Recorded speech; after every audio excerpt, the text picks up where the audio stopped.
would you believe that this painting was made with primary colors?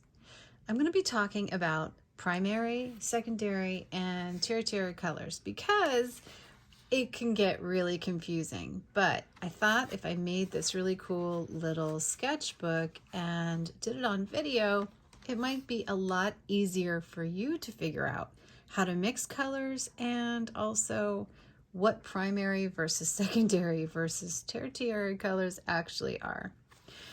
So anyway, I'm Jacqueline Jax and I'm an artist. I also have watercolor classes at jacquelinejax.com. So wherever you might hook up with me, it would be a great pleasure to be able to teach you. And I'm hoping that you'll learn something from this video. So this painting was something I did with just 3 paint colors. I used for primaries a yellow, a red, which was pink, and a blue.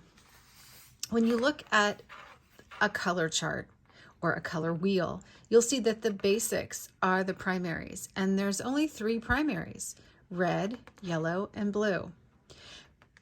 But by mixing 2 primaries, you get a second color, and that would be secondary. So what you're seeing here is you're seeing the yellow mixed with the red, and that makes an orange. That orange is secondary. And then when the red mixes with the blue, it makes a violet, and the violet is secondary. So now when you're looking at color wheels, it makes a lot more sense, right? The yellow mixed with the red makes orange as a secondary. The blue mixed with the red makes violet as a secondary.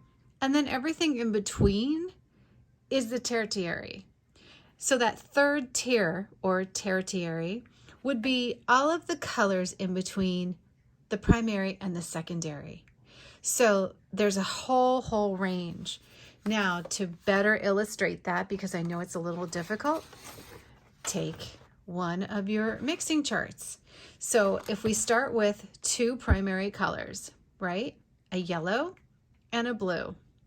And those are primaries. Or it could be a blue and a red, like this. Or it could be a pink as the red and a blue. So there are a lot of different ways you can do it, or even red and yellow, right? Those 3 primaries, there's only so many combinations, but in between those combinations, those basics, you get a secondary color. So at full half and half mixture, it's the secondary, which would be, for blue and yellow, would make green. But in between the green and the yellow, all of those other shades are considered tertiary. Is it starting to make sense? I think it makes a lot more sense this way. So remember, if blue and yellow makes green, everything in between green and back to blue is tertiary. Let's take a look at another combination. So say I'm mixing red and blue. So the red is the primary. Even if it's a carmine red, a pink red, an orange red, whatever red it is, it's a primary mixed with a blue. Well, hopefully you will use a 1 pigment color. So if carmine, PV19, is the primary, and ultramarine, PB29, is the primary, it's least likely to be muddy because there's only 2 pigments mixing the secondary color. So the secondary color here would be violet because it's a full half and half strength. But the colors that are more red would be tertiary, and the colors that are more blue would be tertiary, and the violet, the full-on half and half, would be the secondary. So it starts to make a little more sense if you don't get hung up on whether it's a carmine red or a cad red or a cad yellow or an azo yellow. At the end of the day, if you're starting with a single pigment color, so say lemon yellow is PY3, it's better that it only has 1 pigment, because otherwise, basically, you're mixing 2 pigments in, and you could easily get a neutral if that's not a definite, like, natural primary. If it's already been mixed with something else, I wouldn't consider it to be a real primary, because you don't really know what you're going to get in between. Does that make sense? Let's take a look at some different options. So here are some basic color wheels, just some fun that I had in one of my swatching sketchbooks. As you can see, there's a lot of different colors. In the center, I have Quin Rose. That's often used as a primary in the pink range as the red. I use Cerulean Blue as the blue, and I use Lemon Yellow. Now, depending on which ones you pick as your primaries, that's going to determine whether you have cool or warm secondary and tertiary tones. So mixing the Quin Quinacridone Rose with the Lemon Yellow makes an orange that is this kind of orange, as opposed to this kind of orange or this kind of orange. Does that make sense? So the kind of orange you're going to get as the secondary is going to be dependent on these two colors as the primary. If this is more orange red, it's going to make a different tone. If this is more gold yellow instead of lemon yellow, it's going to again affect the tone. If this or either one of these primaries should not be a single pigment color, you could easily mix a very muddy or neutral color when you start to get into these other ranges. But at the end of the day, just remember the basic chart. And that's red, blue, and yellow are the primaries. Red and yellow make orange as a secondary, blue and yellow make green as a secondary, and red and blue make violet as a secondary. Everything else as they mix around the color wheel are tertiaries. I hope this really makes sense to you, and we're going to look at some of the color ranges as I just grab some really cool colors and show you how I got this. So if you look a little closer, now that I've explained it, you can kind of see what's going on here, right? It just took 3 colors to get this whole range and beautiful, brilliant cityscape. Now, the reason why you don't see any muddiness in this cityscape is because I'm using 3 primary colors that aren't really anything but single pigment colors. Now, if I mix the blue with the yellow, I get a little bit of green. But I didn't mix the blue with the yellow right away because I knew that if I mixed blue with the red, it would give me the secondary of violet. And if I mix the red and the yellow, it would give me the secondary of orange.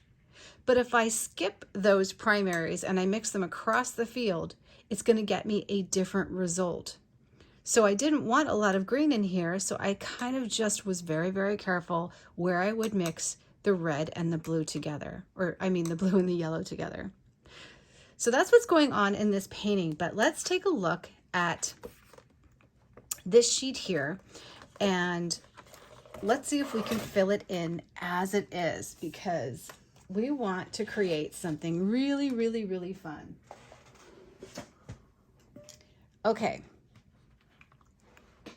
So here we go. Let's take a little sheet of paper and I'm going to grab some colors.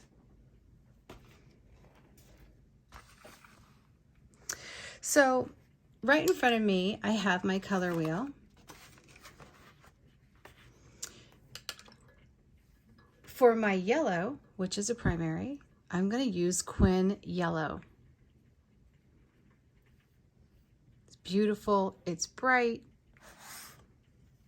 it's a great mixing color. We're going to put it all the way to the center. Then I'm going to take Quin Red as my red. Now remember, this could be a orange red, this could be a pink red, whatever red it is that you want to use. I just recommend using a single pigment color. So as it moves towards the center, we're going to get the orange. Now, if we are mixing half and half, which is red and yellow, you're going to get the brightest version of this orange. But as you mix back, you're going to get lighter versions of the orange back to your yellow. And as you mix back this way, you're also going to get lighter versions or like peachy kind of coral colors, depending on the red, right? So if it's a blue red, you need different shades. So remember that center color has got to be the most bright orange that you can get. And if it's just 50-50, you'll get the right shade.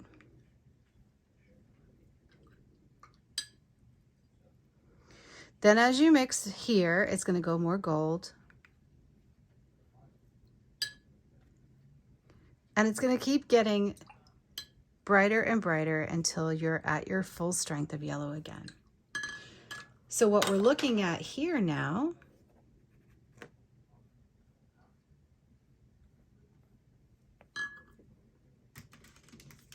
is fairly simple. You have a primary,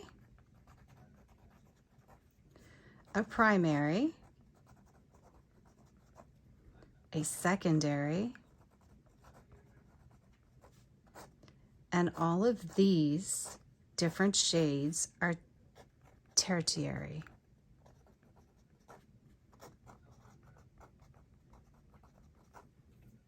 Pretty cool, right? All right, I hope this lesson really helped out because it's something that I think gets very confused, and it gets confusing when you look, especially when there's so many colors to choose from.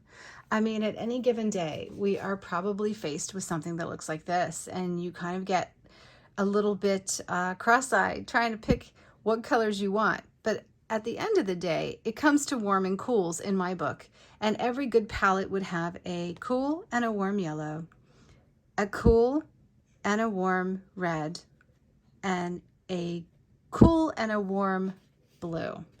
Those are the basics that you need to get by, because everything else here is mixed from those basics.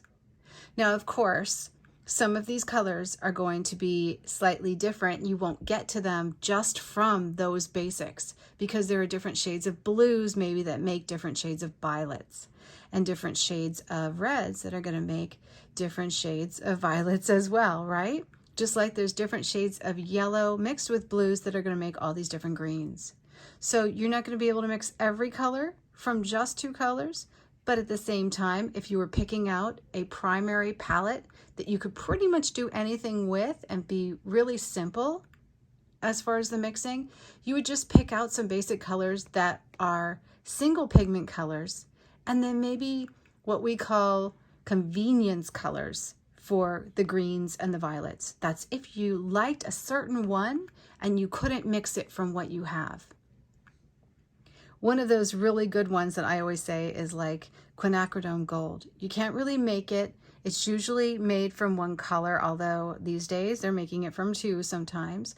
But when I have quinacridone gold, I really get excited because it's not something I can necessarily get at by mixing red and yellow to get this kind of orange.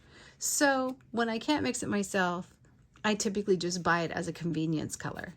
But at the same time, I can use this as a primary yellow mixed with a red to make some really, really unique oranges. I hope this lesson really helped. If it does, please let me know. And don't forget, there's lots of questions that you can ask on our group page at Facebook. I am always here to answer. Talk to you soon.